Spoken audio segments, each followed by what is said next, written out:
Hey everybody, it's me, Branson Booker, and guess what? I'm gonna show you how I made my first original movie, Yes, I Am Different. A documentary that basically talks about how I've grown as a person during my high school career.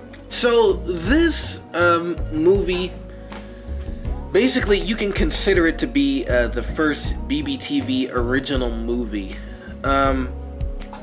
It's not like I've done movies in the past, so-called movies, I guess you could say, where I just basically had a whole bunch of clips and I just put them together in Movie Maker and bam, there's a movie.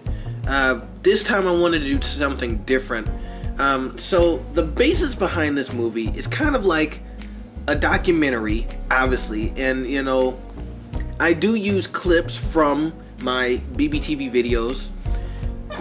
All of my subscribers, obviously, if you didn't recognize those videos, you probably knew that they came from the channel. You probably wondered where they came from. And, well, they came from the channel, basically. So, the basis of this movie is basically, you know, me, how I am now, and how I got to be who I am. And so, I basically use visual evidence from my past videos, obviously filmed at different points in my life. You know, me growing up, me doing the school projects, me doing my own projects. And basically, the videos represent the progression as me, you know, growing confident and getting comfortable with who I was as a person. And so, I basically talk about that, you know, in the scenes that have me talking about it. And then the videos really are there to aid me talking and supply the visual evidence needed to basically bring the point across that it's okay to be different, it's okay to be yourself, and you are destined to be who God created you to be. To be honest with you, this movie was actually based on a class project, which I did upload. It's basically called Yes, I'm Different, the classroom version. So the original basis with this whole project was my English teacher. I did this in English class, and my English teachers gave us this project where basically we had to have different text being high school experiences that shaped us in some sort of way academically. We basically had to have 3 of those texts: community service, school projects, and then, you know, some other thing related to school, the books that we've read related to school. And so all of those texts were then explained by pictures and our narration. So if you want to watch the original classroom version, I did upload it here. Should be in my recent videos. Check that out if you would like. But that was the original classroom version. That was the whole basis of the project, and I did it, but I said, it's like I have so much more evidence to explain how I've grown as a person, and so this movie came into play when I was like, you know what, I think I want to do this myself too. So then I was actually working on both projects at the same time. So I was doing a little bit of the school project, doing a little bit of the movie, a little bit of school project, a little bit of movie, and I got done with the school project first, of course, and then I got done with the movie a little bit after that. I think when I was finishing up the school project, I was adding, maybe just gathering all the scenes in the movie and then just putting them all together for the movie, but I was basically adding music to my classroom project. I was basically done with that. But both mediums being, you know, the films themselves, accomplished the same goal, which is basically to show how I've grown as a person. One is just longer than the other, basically. And the reason why this branched off to my own project was because the school assignment, we were only limited to 5 minutes. And so obviously, you know, if I used all the clips that I did in the movie, you know, it would obviously make it longer than 5 minutes. And I'm like, geez, I really want to do this. I really have evidence to back it up. It would be great. It would be perfect. It would be fantastic. So The classroom version simply has pictures and my narration, while the movie actually has the visual evidence. So in turn, I would say the classroom version is okay, but if you really want to get the full picture, sorry guys, that's my washer in the background. If you really want to get the full picture of what I was trying to accomplish in terms of this whole thing, I guess you could say the movie is a better representation of that. Alright guys, so I'm going to show you basically how I made the movie. It didn't take a rocket scientist to figure it out, nor did it take a rocket scientist to do it. Just some simple editing tools and just really just a simple setup that got the whole completed project done. So I used this computer. This is a great laptop, and I'm sad because by the time this video is uploaded, I probably gave it back to my school, but I've had this laptop ever since my freshman year. A lot of BBTV videos have been made on this computer alone. I got my new computer behind it, but obviously, you know, that's a fresh face to BBTV, but this computer itself has been used for so many videos. It's hard to believe. And for it to be a part of this video, the last video that's probably going to be made on it in I don't know how many years, it's pretty special. So it's a Lenovo T530. Definitely a great computer for business, getting work done. Definitely, I'm telling you, I have had no problems with it. I only had one problem with it, and that's because it needed an update. Once it got that update, it was fine. But what I used basically was Movie Maker, you know, the one and only, the only one. And so basically what I did, and I'm going to show you. So if you go to a folder, I had a whole bunch of folders. A lot of them are empty now, but let's go to my video folder. And so as you can see here, if I can focus that, we have Text 1 videos, Text 2 videos, and Text 3 videos, and then this photo story. The photo story was another class project, but I took some some snapshots from the photo story. Let me open that up. Maybe I can catch a picture or two that I used, and to put in the credits. But this is the original photo story. I didn't use this as a visual evidence in the first segment. I could have, but then later I did. So like, here's one of the pictures that I used. So this obviously came from this whole other school project that I did. But if you open this folder, you'll see that there's 3 videos. These are obviously the separate videos themselves, so I converted them and saved them on my computer. Hey, it's legal because they're my videos. So let's take the segment where I'm at the at my community center.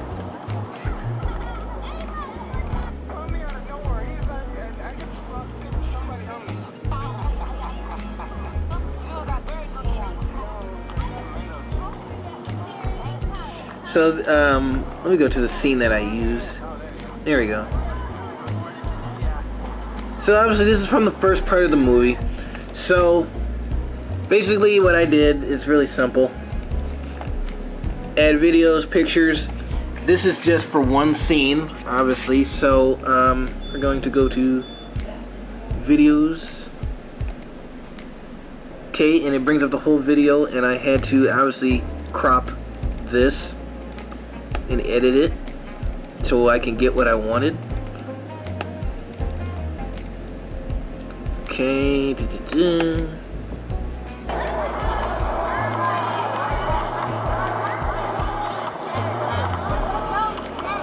So then I cropped it right here, and then I got rid of this,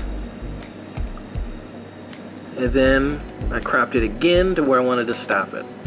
I think I stopped it, I think right here maybe.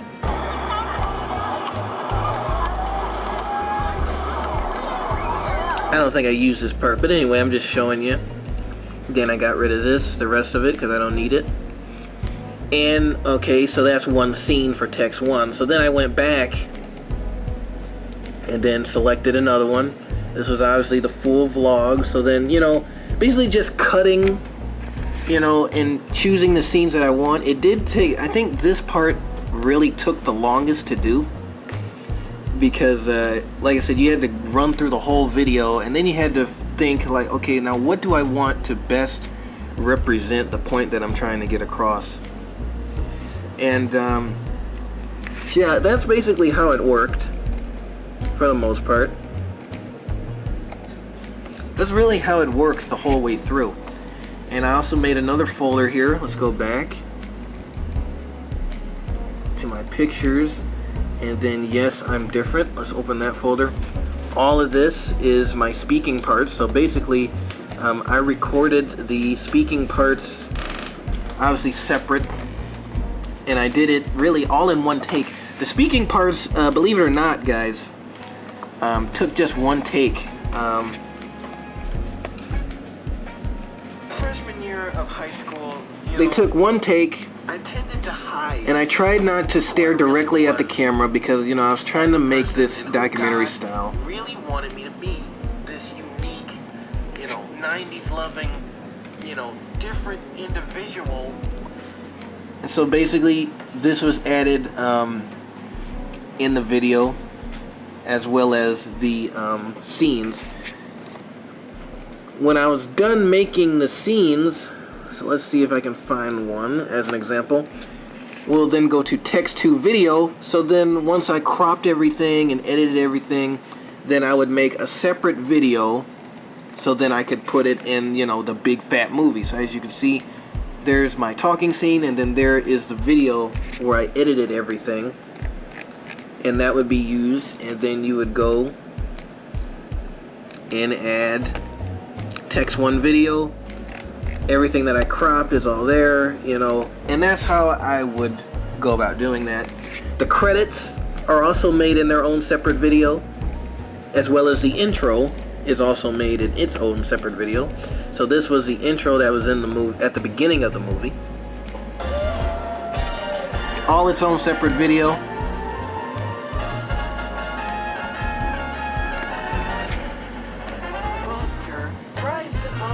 And it was just, everything basically just melded together perfectly once I was final editing and, you know, final cropping and things like that. Because basically, since the videos were already made, all I really had to do is just place them in one big fat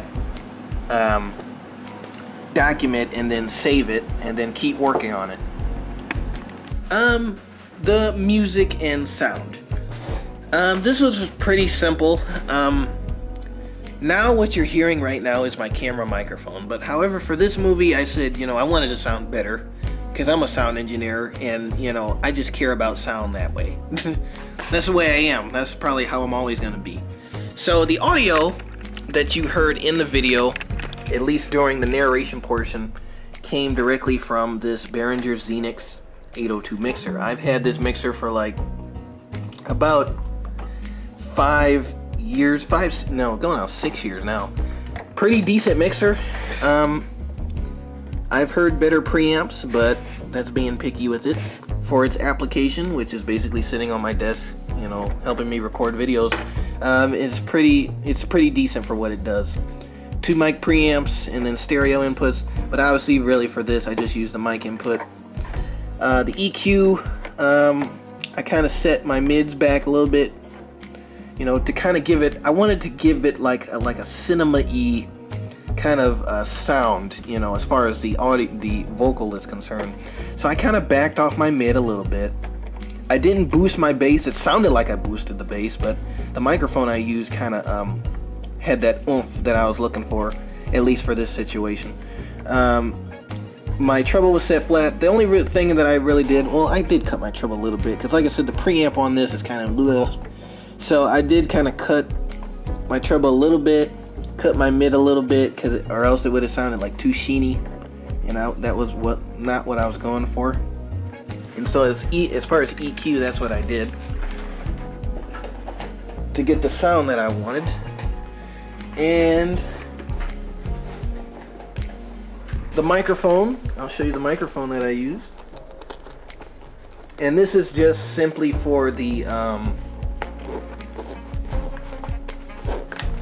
for the vocal recordings that were featured, I used this Shure SM48 microphone to record all the vocals. It was basically sitting on the mic stand, and the challenge was to keep the camera away from the microphone, because obviously, you know, this was not one of my reviews or vlogs where the microphone could be in the shot. This was a real movie, so I tried to keep that out of the shot. So this was the mic that I used. Like I said, this is a great mic for speaking, you know, just vocal only performances. It's good on some vocals when singing, but really it shines in speaking. And so that's what I used. That's what gave me that oomph in the low mid that I was looking for. Something that this mixer alone probably couldn't do without just a minor cut of the EQ. So as far as vocals, the commentary in the movie, it was recorded directly from this, and it ran into my camera that I'm recording with right now. Basically that was it. I set all the levels on the mixer, and then, you know, the camera basically just recorded the audio that was coming directly from the mixer itself. The music, specifically the recording at the beginning, was done a bit differently.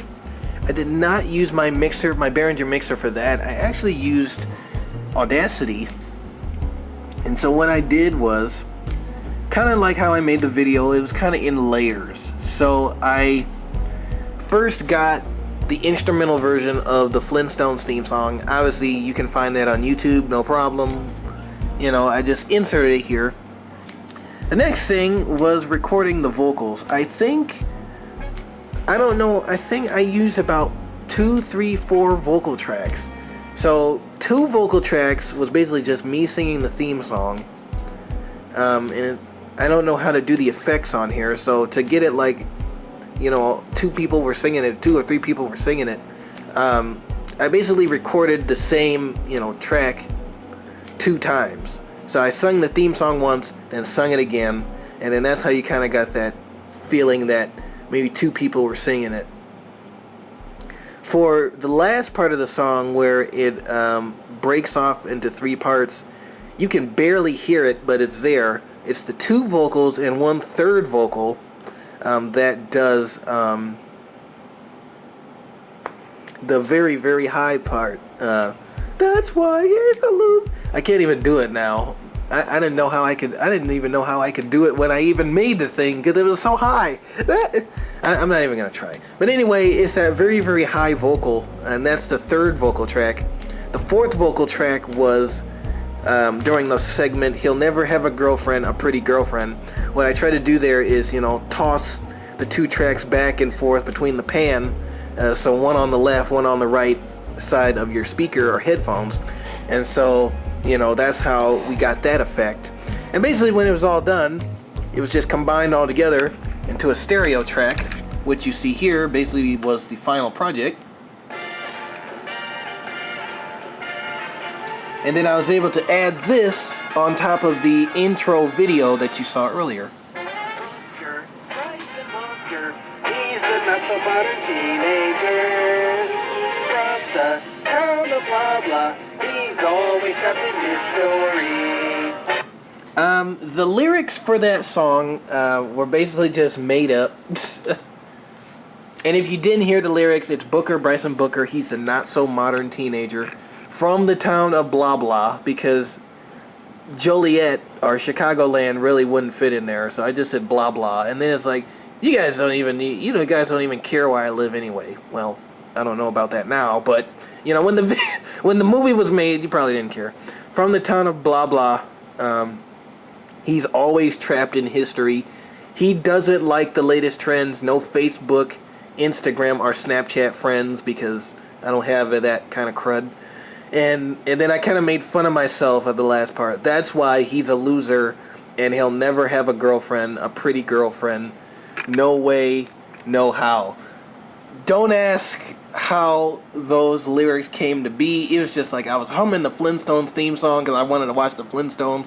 It was like, Booker, Bryson Booker. I really had no intention that was going to be in the film. It's actually going to be used for an upcoming review, just to let you know, on a Flintstones VHS. But it got put into this movie, and I think it's a great way to start it, and how I've basically, it shows you how I've grown before, you know, the movie even began. Uh-oh.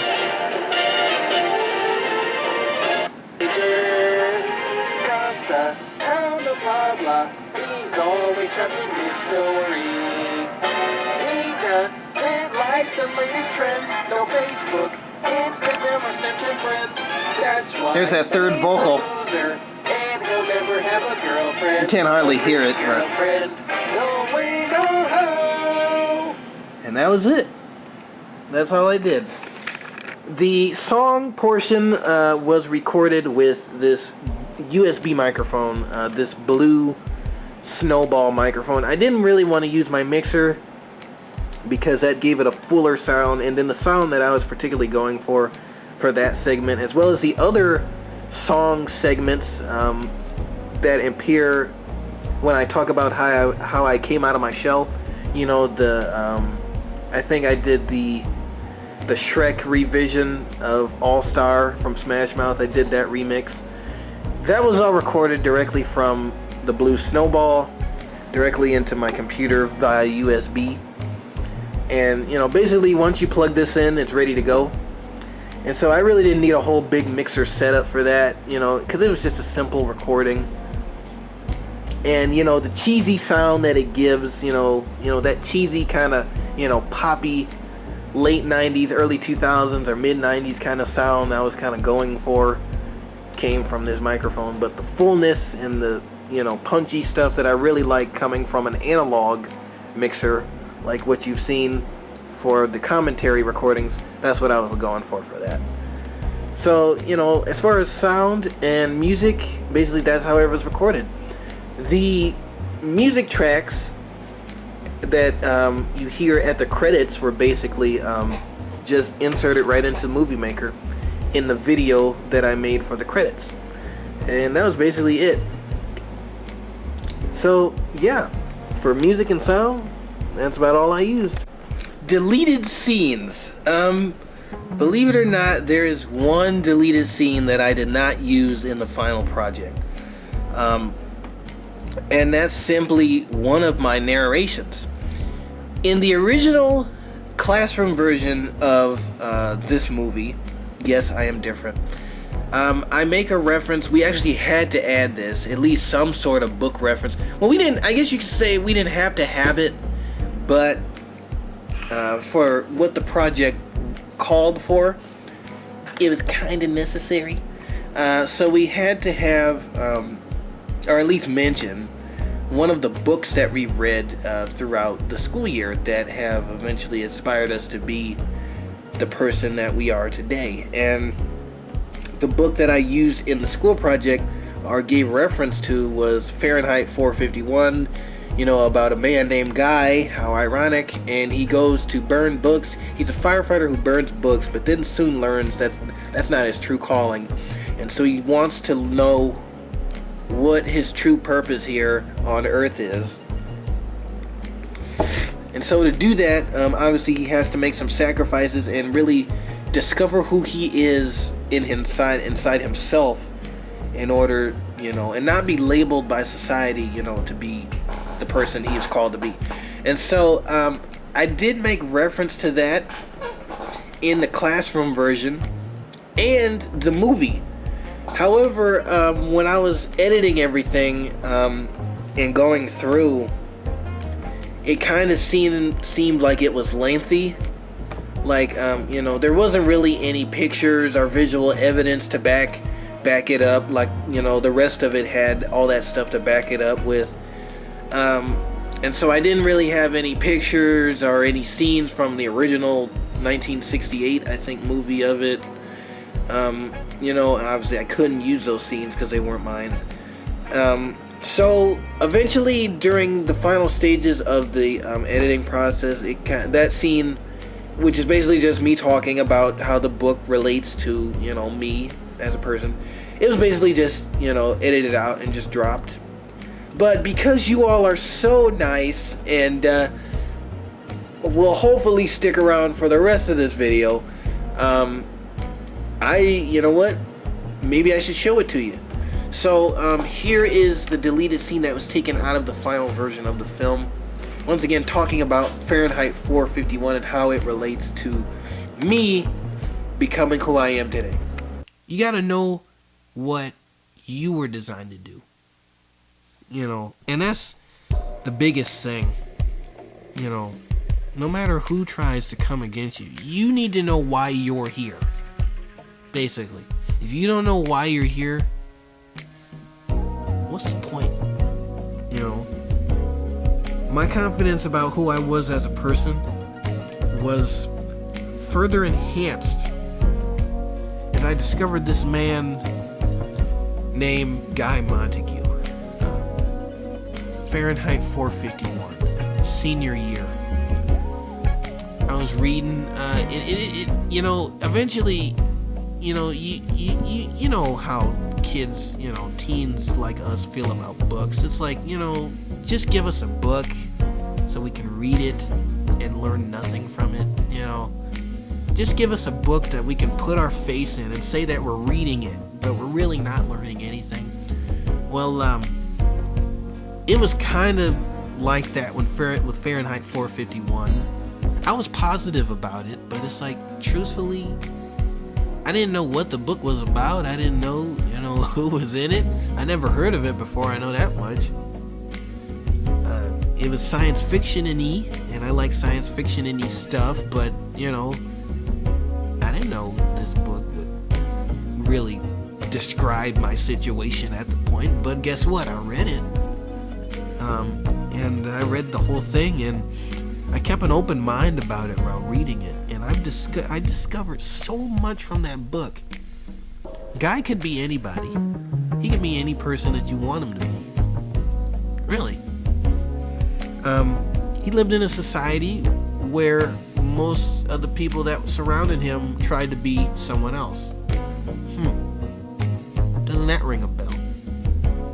And Guy was sitting here like saying, you know, I really don't want to be these guys, you know? Really? I don't want to waste my life like these guys have been wasting it. I want to be somebody different. And basically, you know, Fahrenheit 451 is his quest to discover that. You know, despite being a book burner and burning books, you know, is there really more to life? And that's what Guy discovers. You know, is this life really worth living if you live it the way someone else tells you to, or is it worth living if you make it worth living? You know, so that book, I would say, definitely really encouraged the life that I've already started to live. You don't have to be like everybody else and do every little thing like everybody else. So guys, this movie was just a great experience overall. I really enjoyed it to the fullest. It will go down in history once again to be one of BBTV's greatest works.